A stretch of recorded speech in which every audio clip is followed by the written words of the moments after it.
Hello दोस्तों, कैसे हो आप सब। आशा करती हूँ आप सब अच्छे होंगे।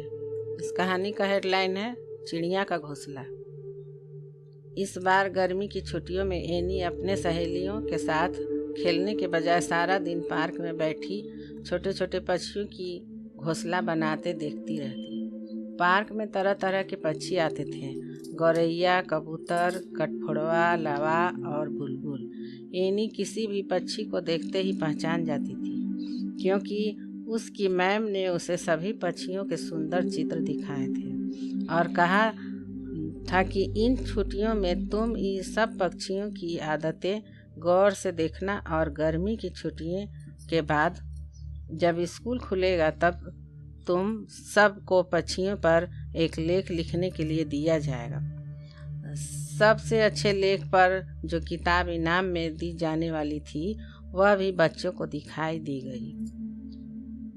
मैम ने उन्हें जानवरों और पक्षियों की कहानियों वाली उस किताब के रंगीन चित्र को भी दिखाए थे और कहानियों भी पढ़कर सुनाई थी।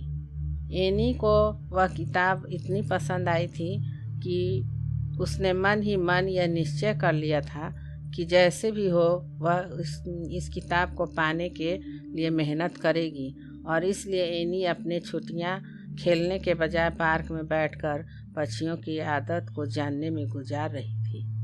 एनी देखती कि पक्षी अपना घोंसला बनाने के लिए कितने धैर्य से छांट छांट कर पुरानी सुतली, घास, पत्तियां और घोंसले को आरामदेह बनाने के लिए पंख आदि जमा करते हैं।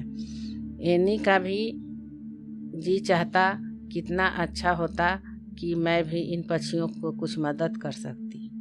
अचानक एनी को एक ख्याल आया। इन दिनों ज़्यादातर पक्षियों ने अपने घोंसले बना लिए थे, फिर भी कुछ पक्षी ऐसे थे जिनके घोंसले अभी भी तैयार नहीं हुए थे। कुछ शरारती लड़कों ने पत्थर मारकर इनके घोंसले नष्ट कर दिए थे। एनी ने उन्हें गुस्सा कर रोकना चाहा। एनी ने सोचा, क्यों न मैं अपने हाथों से एक घोंसला बनाकर बगीचों के किसी पेड़ पर लटका दूं। हो सकता है कोई पक्षी वहां रहने आ जाए। आहा, कितना अच्छा लगेगा जब पक्षी वहां अंडे देंगे और कुछ दिनों में घोंसला छोटे छोटे पक्षियों से भर जाएगा। पक्षियों की चहचहाहट से मेरे बगीचे में रौनक आ जाएगी। यह सोचकर एनी बहुत खुश हुई। अब तो एनी को अपने आप गुस्सा आ रहा था कि इतनी अच्छी बात उसे पहले क्यों नहीं सूझी। कुछ मिनटों का ही काम होगा और घोंसला तैयार हो जाएगा। पक्षियों के चोंच से बने घोंसलों के मुकाबला मेरा यह घोंसला ज़्यादा सफाई से बना हुआ होगा, एनी ने सोचा। अगले दिन एनी की माँ यह देखकर बड़ी हैरान हुई कि एनी सारा दिन तिनके, कागज आदि ही बुनती रही। कहाँ तो एनी ने सोचा था कि घोंसला बनाना तो कुछ मिनटों का ही काम है, और कहाँ तो एनी को सारा शाम घोंसला बनाते बनाते गुजर गई। घोंसला को टिकाने के लिए एनी ने बांस की कुछ तीलियां भी लगाई थी। अब वे तीलियां टिक नहीं रही थी। बेचारी एनी ने धागे की पूरी रील लगा दी, तब कहीं जाके घोंसला इधर उधर से बंध कर तैयार हुआ। पर घोंसला अजीब उबड़ खाबड़ सा बना था।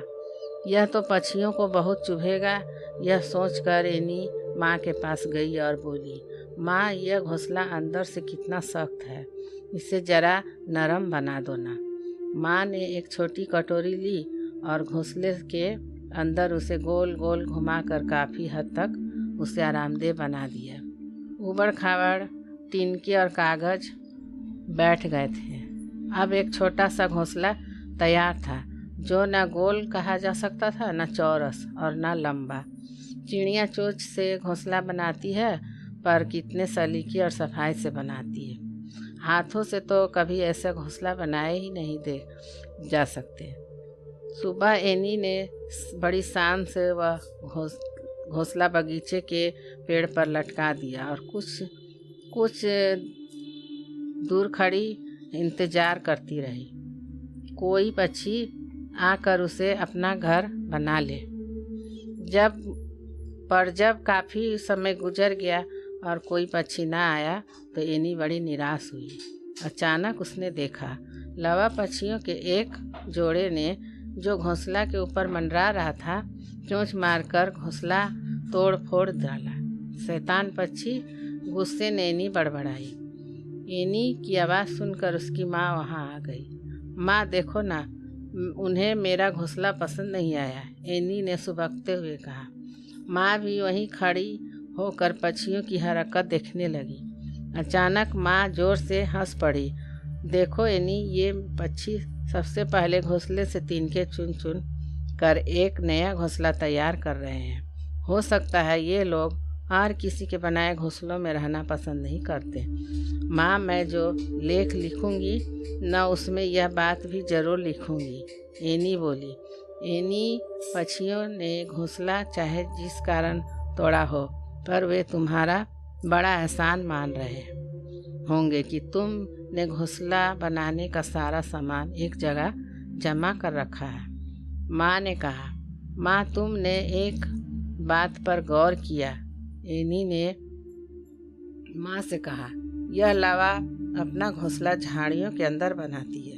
हाँ एनी, अब तो मैं भी यही देखा सुना था।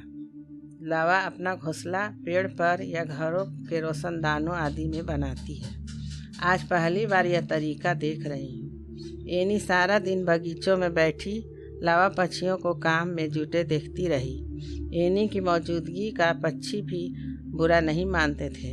शायद उन्हें पता था कि वह उनके मित्र है। जल्दी घोंसला छोटे छोटे लावा पक्षियों से भर गया। इसी बीच एनी को लावा पक्षी की एक और दिलचस्प आदत का पता चला।